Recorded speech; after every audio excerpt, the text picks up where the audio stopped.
নির্বাচনের আগে রাইতের 2:30টার সময় একবার গিয়া সেটা কয়, ও কয় কি কয় যে আপনি কারে কোন সময় ভোট দেন বেড়া, আমার মতো মানুষের আপনারা বিচাইরা পান না, আমারে ভোট দিবেন। কয় ভোট তো সকলে তো কয় দিতাম, আপনারা দিলে কি হইব?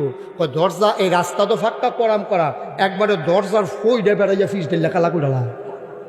হ্যাঁ বলে গাড়ি কফুরে অনেকে তো গাড়া পর্যন্ত কয় বেড়া যখন ফইডে বেড়াইয়া কয়।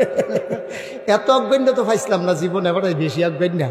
করছে নির্বাচন, দিছে ভোট, করছে ফাঁস, গেছে গা 6 মাস।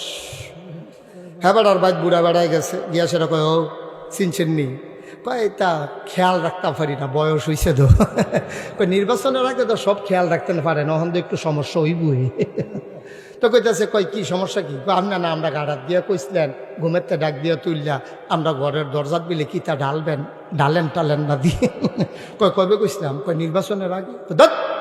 নির্বাচনের আগের কথা কই লইয়া বইয়া রইছে, নির্বাচনের আগে আমরা কত কথা কই, এটি সবজি দৌড়ে বইয়া রইছেন গীতে। নাউজুবিল্লাহ কইতেন না? মুসলমানের ফুতাইত নির্বাচন আইলে নরম হইয়া যাও, আত্রা যে বাড়াই দেয় মনে হয় 8 দিন নাই। আপনি আত ধরছেন মনে হয় বালিশও দৌড়ে গেড়ি রইছেন। যেই মাত্র পাশ করে, যেই হাতে ভোটারের পায়ে ধরে, এই হাতেই ভোটারের গলায় ধরে। ঠিক কিনা বলো? ওয়াদার আগা মাথা নাই। আহারে মুসলমান, এত মিশা কথা কইতে পারে মানুষে, এত মিশা কথা। ফানিত রেখ আছে, কথাত রেখ নাই। ঠিক কিনা কম?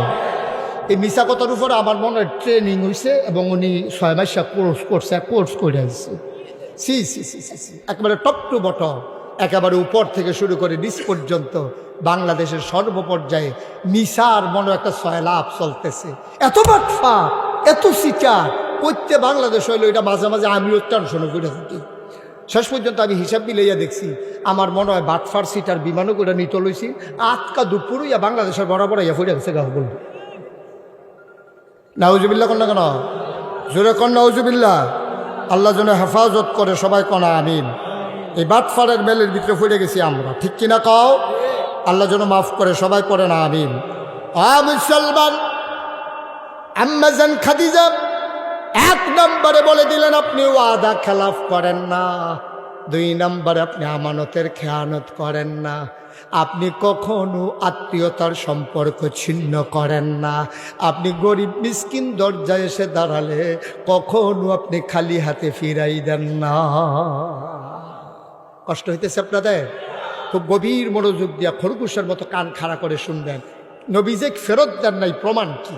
একদিন এই তাফসির ইবনে কাসিরের ভিতরে, ইবনে কাসির দমিশকি রহমাতুল্লাহ আলাইহি, উনি বিখ্যাত একটা তাফসির হচ্ছে ইবনে কাসির। এই তাফসির ইবনে কাসিরের ভিতরে একটা রেয়ার একটা হাদিস,